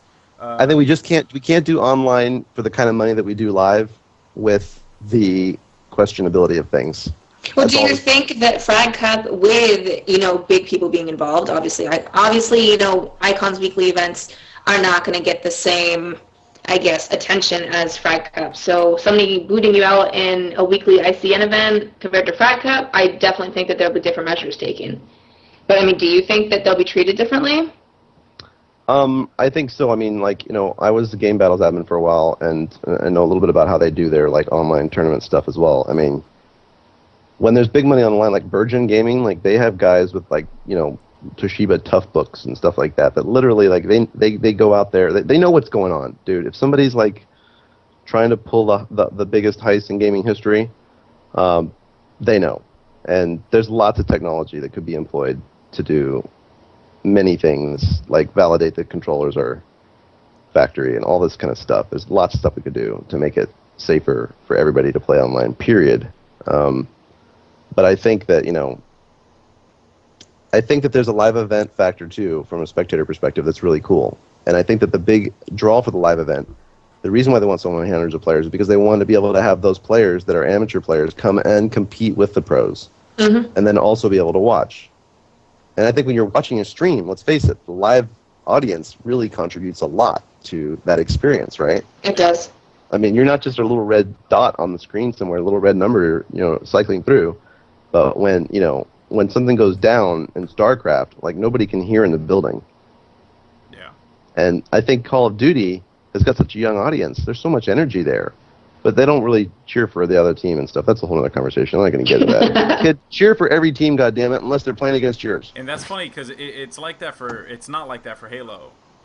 But it was like that for Gears and for Rainbow and for every other game that was on there. But Halo, because they built these brands of these players, I mean, I know that I sat there I woke up early for Sunday to go watch Turning Point play against, I don't even know who it was. I just cared it was Turning because Point. it's what's so-and-so. He's a Dr. Pepper can, man. Walshy's my favorite It's Walshy, player. Man. Because Walshy's bigger than life, because MLG built these huge brands. They built stars, right? And that's what we do as an organization. We build stars. But the problem in Call of Duty is that, see, when MLG was building those stars, they were also managing those stars, and they owned those stars. Does that make sense? Yeah, of course.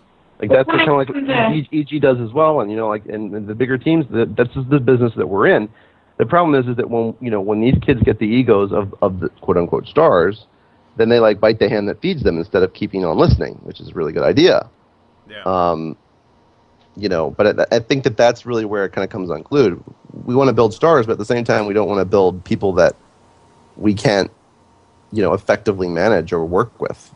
And that's a challenge. But I mean, that's like everything in life. It's a challenge, but we have to build stars. It's so critical. I agree with you. So, but in moving on, let's cause I know that we have a little bit more to cover, and then we're gonna call it a night because it is getting late. And I can answer questions or chat or whatever if anybody wants me to. Yeah, let me just hop in here. If anyone has any questions in the chat, you will be winning a ESFI T-shirt courtesy of Gear, who is also partnered with ESFI. So please send us your questions. If we choose your question, I think we're looking for 2 tonight. If we choose your question, you're going to win a T-shirt. Oh, so, nice. Emily, you choose a question, because I'm pretty bad at that stuff. I haven't really seen any. Nobody's asking any. Yeah, everyone's yelling at this one kid. So I think I'm just going to ban him and then just call it a day. All right, so with that said, let's talk a little bit about what's going on in the LAN world. You want to call it that, whatever. Reflex GT8 is going on. That's going to take place March 10th to the 11th in the Netherlands. You can see an article about it on ESFI World. So just go to esfiworld.com, go to the Call of Duty section. You should find... I'm going to link it again. Yes, just if you don't mind linking the article there. Western Wolves will be making their first LAN appearance, and they are predicted to place first. This is not EGL. This is Reflex GT, which, by the way, is one of my favorite tournaments to watch. So... with that said, I'm excited to see what Western Wolves brings to the table. Epsilon will also be there. They were Screaming Optic, or the team that's now Apex, and they did, in fact, get beaten by them. But with that said, they did play really well. So lots of good teams showing up to this event. I don't think that... yeah, Apex North America is not going to be there, right? It's Apex Pro that'll be there. That's the top team. And, they're looking... unless we go, that is, right? Unless we go, then... we'd be the top team. Yeah. Why not? Make it happen. Make it happen, Mark. I'm just kidding. No, it's all good. It's all good. Send out a few people there. I think you just send out Aches and Leverage. Do it. I just want to see it happen. I want to see Quantic out. I'm gonna send out Aches on Twitter. That's all I gotta do, bro. Yeah. So. How much have I invested in Call of Duty? Way too much money, dude. Easily 50K or more. Easily. All right, I'm going to steal a question here from the chat. All right, this question was taken from Nerf Media. His question was, previously you were talking about esports business models. What do you think is a viable model of monetizing esports? Hand in everyone's pocket? Just kidding. I think it's a multi-pronged approach, and I think it's entertainment. I think it's direct revenue. I think like what MLG did with the Winter Arena was ballsy but bold, and it worked. And that is simply saying, hey, if you guys really are getting entertainment value from this stuff, you got to, open your wallet. And I also think that we need to increase professionalism among the players. We need better player management. We need more organizations that are doing it right. And the bigger organizations like us need to actually help those organizations so that we can grow the entire pie instead of just our slice of it. Yeah. And I also think that, production quality is a really important factor. All right. All right, hold on here. Have we got another question? You want me yes, we have. This is going to be the last one for the giveaway. This came from Revin. Revin? Now, yes. Give him a shirt. Come on. Now, when developing a quote-unquote star player, what are your things that you look for before you decide to talk to them? Or do you wait for them to come to you? Well, I would say there's absolutely no shortage of people coming to us. In fact, I mean, yeah, we ended up with some of our top teams and players. Like, we're fortunate people like to come to us, but it doesn't change the actual answer to the question. The answer to the question is, what we look for is a unique and defined brand for that player, a personality brand for that player that, like Aches, you might hate, but you know who he is. Does that make sense? It does. I hate that guy. I'm kidding. Okay, so I mean, and you might love to hate him, but that's okay because he's polarizing and he's memorable. But there has to be a villain in every story. there does, but I also think too. But it doesn't have to be the villain or the good or the evil or whatever. As much as EG likes to talk about the evil and everything, but I mean, it could also be that like they are just very very talented and acrobatic like Scump is in his gameplay. But there's got to be a distinct feature that makes them memorable, and that sets them apart. Of course, they also have to be professional and respectable, and able to take direction and able to know what is in their best interest when it actually is, instead of just thinking that they know better all the time. And I think that for Quantic in particular, we look for authenticity. We look for people who are genuine in who they are, and I think that we look for people who, I don't know, I would say there's a certain quality to the type of player that we look for. It's kind of like relatable. Does that make sense? Like it's something that you can connect with on a visceral, emotional level. Yeah. Players that just like play the game and are really good at it, but they're stone cold.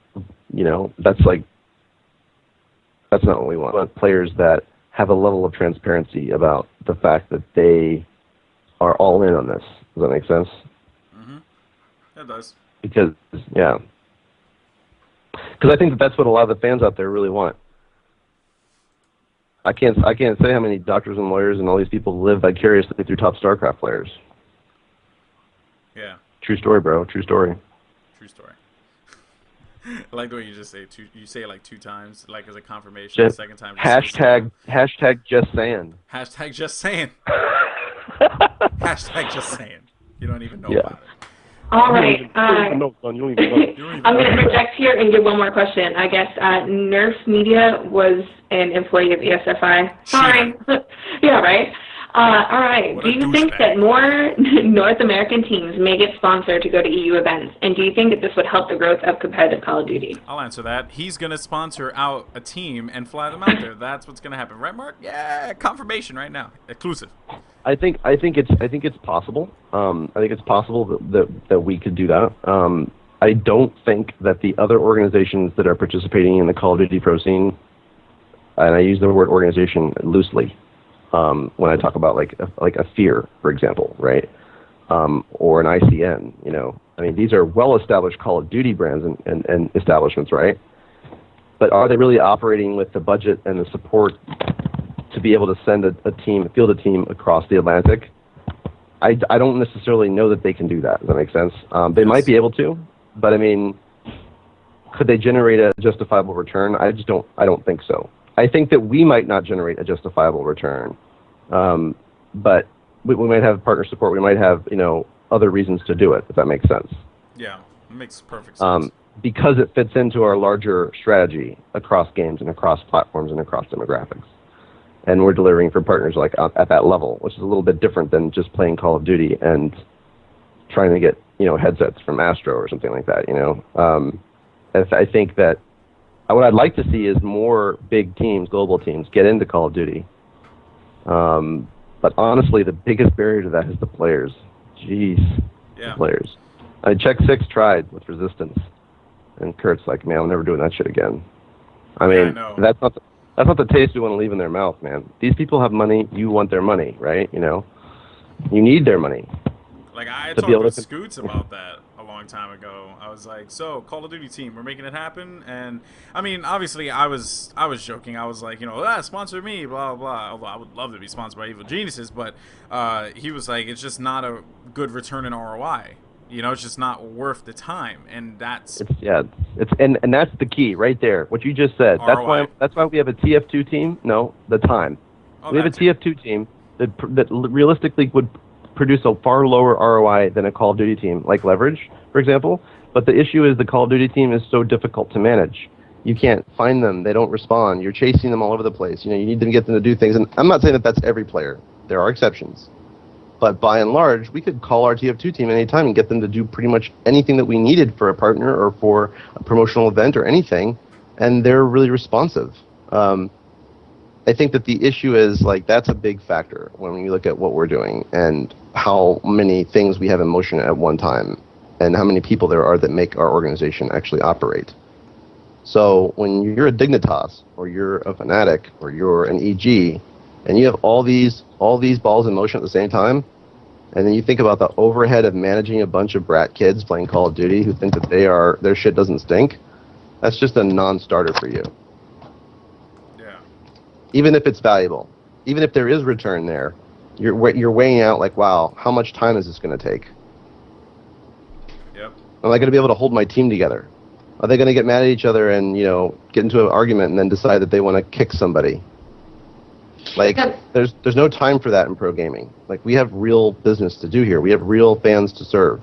They're expecting something that's, in return of value and coherent, and we have to be able to be responsible about that.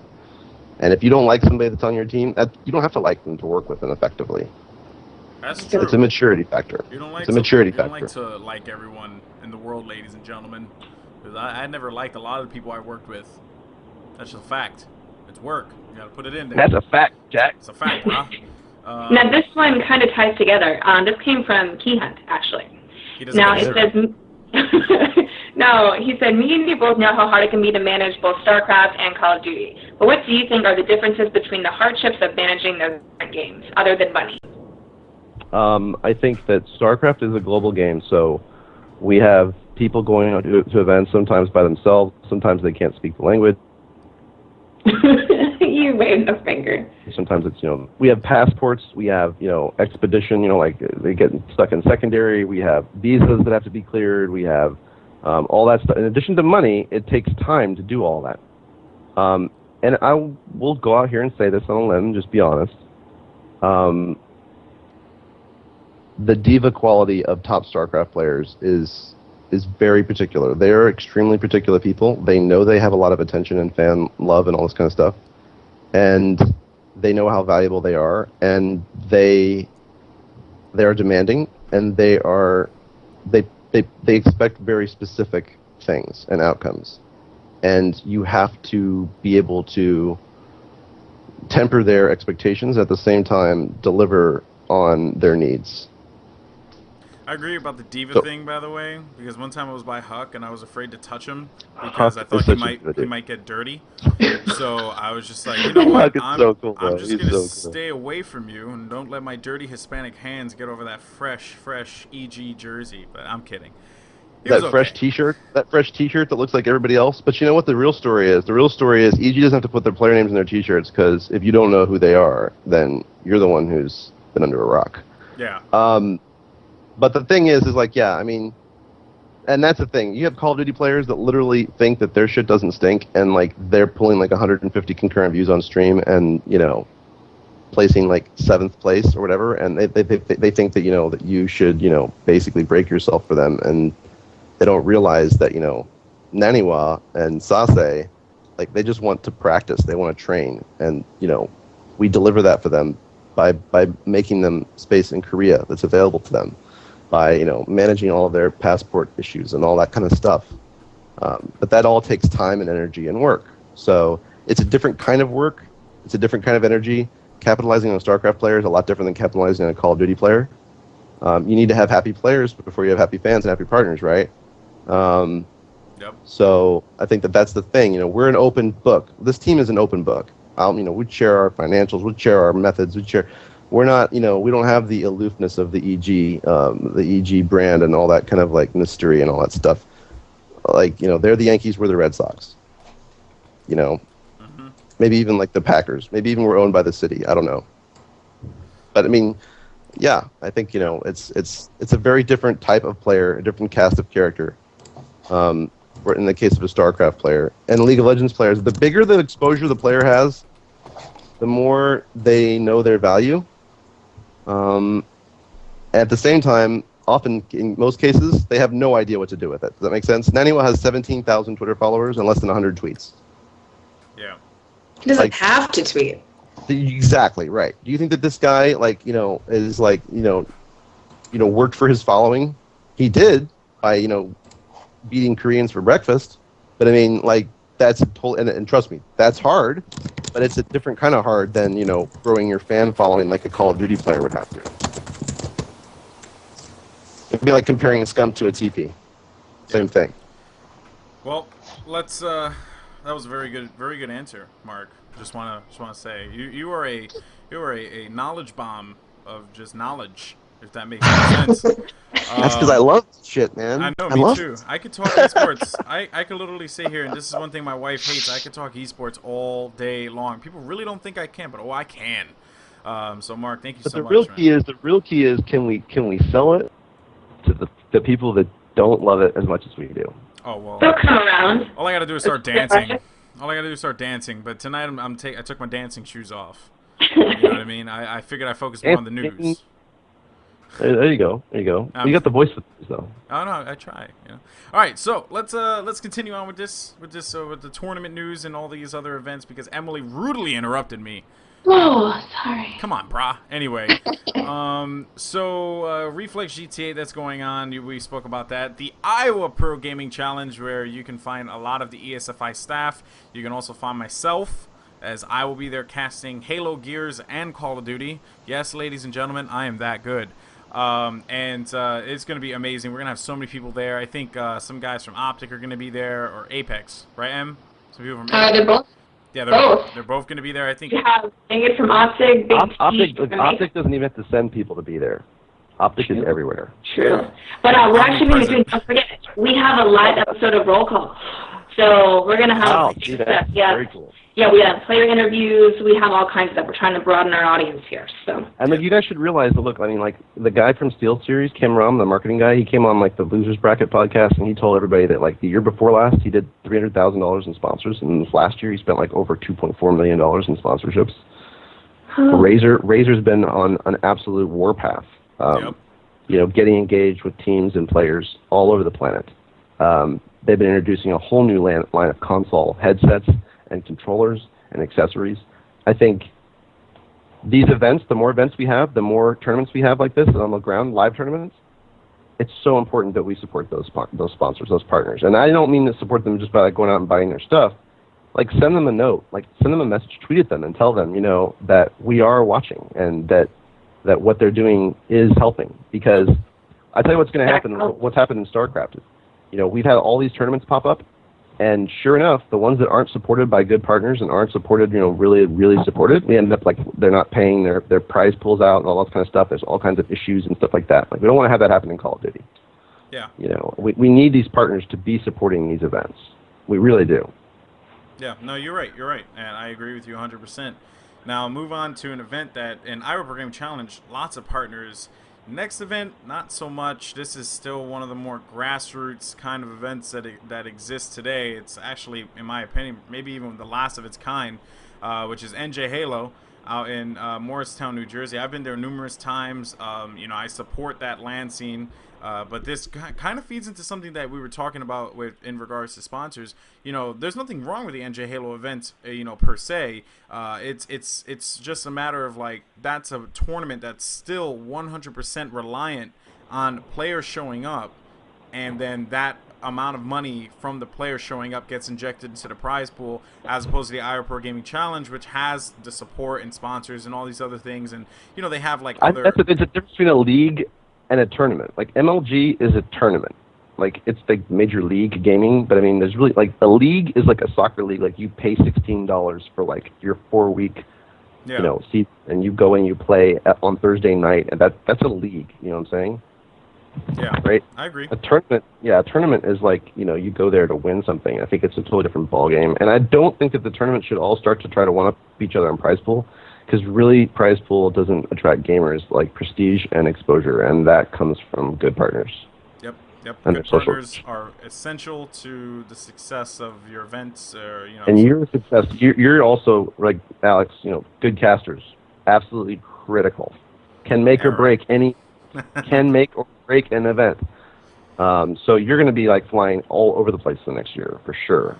Hey man, you know, I got stiff competition. I got to worry about a dude who works for Machinima and a guy who was a former pro. People don't want to see a fat Hispanic. It's all right. It's fine. You're good at what you do. Don't say that. You just say like, hey, vatos. Hey, buenos. He's going up to the hill, and then from there he's gonna kill. I always love it when Hex always sounds like the guy on like his sprawling deck in Miami in the sunset with a cigar in his mouth, you know, and he's like, with that accent, you know. It's like, oh yeah, man, he's he too should much. he should cast if he just actually knew enough about He the has a game. great personality, man. I've been playing against him for years, and he's just a funny dude. All right, and then last three, we have the CSN AverMedia Broadcaster Cup, which will be going on. Actually, I think they rescheduled it. It's not going on March 17th through the 18th. I have to find out the actual dates for you guys, but you know, I'm always working the CSN events, so you know, CSN is so good at live events. They're so good at covering live events, and their personalities are so good at dealing with players and all that kind of stuff. I will be in Columbus, courtesy of Cybersports Network, covering Halo. So thank you, Andrew. Yeah, so you're not to go with the ESFI, Shredder. Man, listen here, son. Yeah, people always think that ESFI and like CSN are in competition.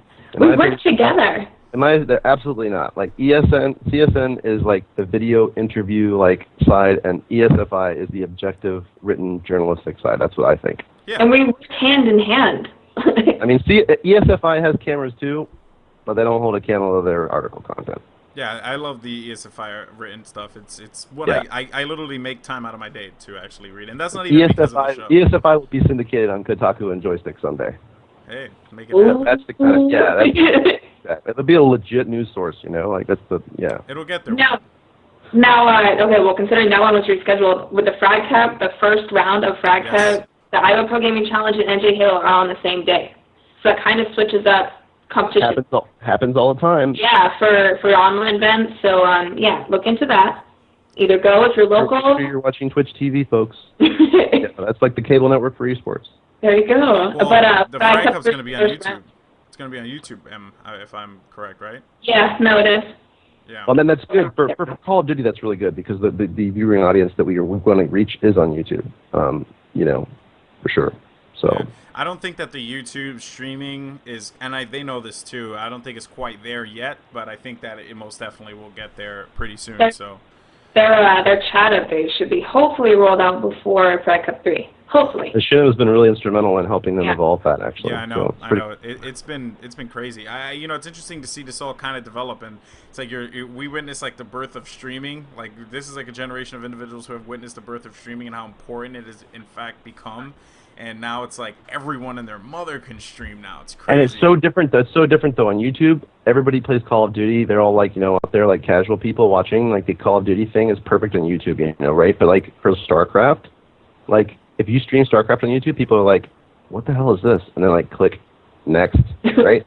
Yeah. But like on Twitch TV, literally, there's thousands of people who want to watch your StarCraft. That's what they're there for. And if their favorite dude's not on, they're going to watch you. Ironically, it's called Twitch too, by the way. Which is, I think, the funnier part. Twitch is like literally like what they did made all this shit possible. None of this would even be happening if it wasn't for them because they built this technology and this community and they invested in it. Yep. They invested in this future that a lot of other people have invested in and it never happened, but for them it did. Yep, 100%. And last event? EGL, 4 weeks away, which is also the same weekend as PAX East. Damn it. So you have so much stuff. Like, we're going to be covering crazy events. Like, I think you and I would travel for, like, literally the next, 3 weeks straight? Yeah. Covering stuff. So we have a lot of stuff. So make sure that you click follow on the channel. Yeah, there's going to be a lot of things going on. I'm going to be traveling all over the place after Columbus. It's going to be, God, where is it even going to be? Oh, it's going to be Boston for PAX East. I'm going to be there covering that entire event and hopefully even find my way into the Twitch booth and like manage to commentate or do something stupid. I'm gonna find something stupid to do at PAX, guarantee. And yeah, so many other events coming up. That Dallas LAN that's supposed to be going down pretty soon. That's gonna be pretty big. I'm even looking into maybe even running a New York thing one day soon, hopefully, if I am not poor. So a lot of good stuff. A lot of good stuff. Hey, I just have a question for you, Alex, real quick. Yes, sir.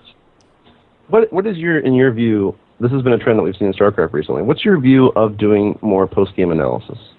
I think it's important, to be honest with you, and that's something that I really wanted to do when I was doing the AverMedia Cup with Deserto. We all were working together, which, by the way, was like such a phenomenal stream. Those guys at Deserto do work. And then, you know, also talking about the... what was it, the one I did as well. It's just I want to do post-game analysis and all that, and I think that was like one of the big things of the Winter Arena that was like a big I guess attention grabber of a lot of people, correct? was that post-game analysis that Absolutely, they it's had. yes, Because it it really was. legitimized it. It legitimized it, right? Sure did. And that's And what I also people think want. too, if we could get like instant replay or something like that, I mean, like those kind of capabilities. I mean, I realize the technology may not be there, but I mean, like any can figure out how to do stuff like that from a production perspective. That's a huge differentiator. You could be like 1/4 the size of the big event that's happening this weekend, but you do something like that. Yep. Reddit explodes. People come and watch. And I was there. I was there working with the MLG guys at Weekly Warfare. I tell you, man, they got gear. They got gear, and they're able to do some crazy stuff. So, I think. And you got to capture the emotion too of the players. I mean, we've all seen one epic play after another, and at the moment it was the most epic thing ever. But seriously, like 3 weeks later, we don't even remember it.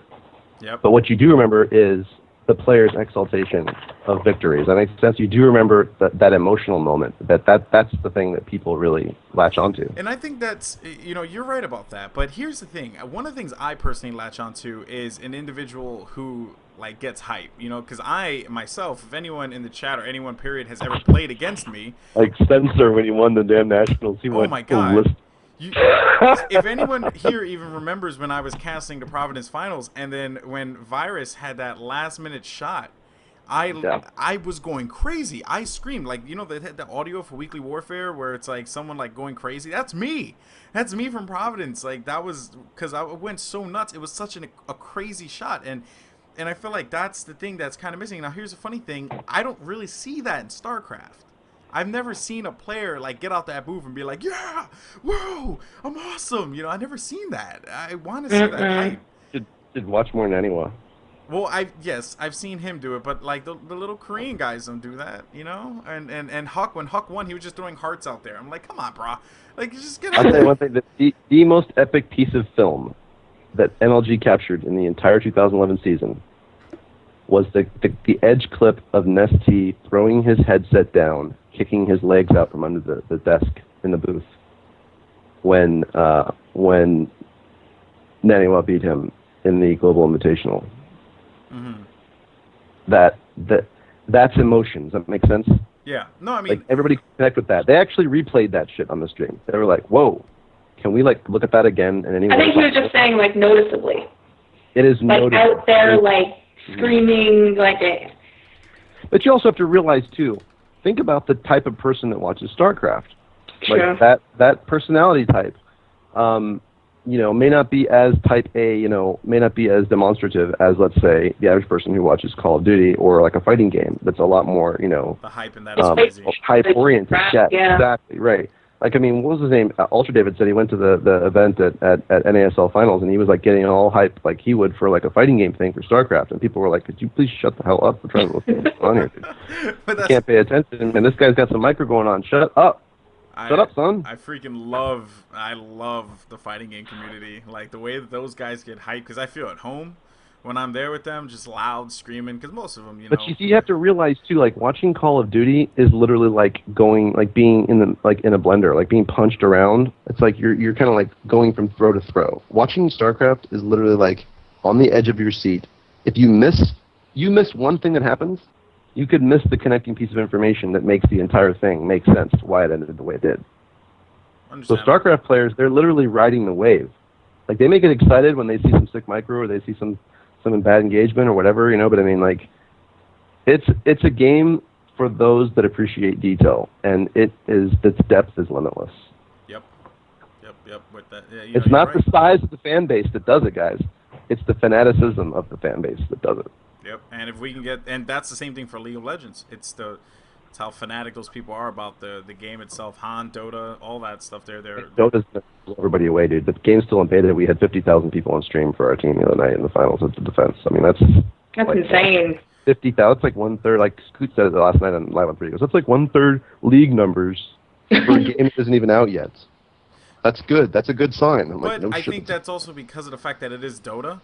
And Dota was the first, but I mean, I do not want to see those League of Legends guys go away. I don't want to see Riot go anywhere. I think that with the amount of focus and attention they put toward esports, those guys busted their ass for this. But they need the community. They need other people to start paying for these things now. Yeah. That's so important. Like StarCraft is like funded by the world. It's grassroots. That's what's different about StarCraft than everything else that came before it. Like the all the big attempts in North America to make esports popular and put it on TV and everything failed because they were like one big media company trying to inject a bunch of money and create a result that was artificial, but it was still artificial. Yeah. Like grassroots StarCraft, it's not artificial this time because nobody made it happen. All we have to do is just react to it and respond and deliver for the fans. Yep. Like, and that's what we need in Call of Duty as well. We need that wildfire effect in Call of Duty. We can't go out there and throw money at Call of Duty and make it popular. Not going to happen. Yep, I agree with you, 100%, man. That's the. It's got to come from the players. It's got to come from the casters, and it's the unique yoke of all of that together that actually creates the magic. You know. Yep. Well, I'm gonna. So, all right, we are going to go ahead and we are going to start wrapping it up. And thank you guys. We know the episode went a little bit longer, but we enjoyed having you on, Mark. Thank you so much for spending your time with us. Most welcome. Thank you very much for having me and hearing me yabber about stuff that I love for an hour and more. And thanks for everybody for watching and watching Call of Duty and watching our players. And stay tuned. More cool stuff to come. You heard it here. So be sure to click the follow button on the stream if you are interested in seeing more episodes like this. Again, next week we have someone from Turtle Entertainment coming on, I believe, right, Golden Boy? Yes. David Hilshner, I believe is his name. He's very cool, yeah. Yeah, I'm looking forward to that one. He's a good guy. That's going to be good. And look, and if you want, I'm going to be a little bit more visible in the public eye a little bit more now because I've been like too Wizard of Oz-ish, I think. So if you want to follow me on Twitter, it's Quantic Synergy, Cinergy. And of course, you can get links to our Twitter and Facebook off of our webpage as well as our YouTube channel, which is actually pretty good. We're not Optic, but we're trying. Yeah, and you can see his Twitter on the top of his name, by the way. Like just like mine is there and Emily's is over there. So over there you go. And if Battlefield happens, baby, remember you heard it here first. It's going down, son. Hell yeah. Hell yeah, baby. Let's go. Hell yeah, baby. Yeah, you don't even know. You don't even know, son. All right, Em. So I guess wrap it up for us. I'm just gonna say, guys, thank you so much. Thanks for watching. Thanks for listening, and hopefully you tune in next week. All right, sounds good. Thanks again, guys. Cheers.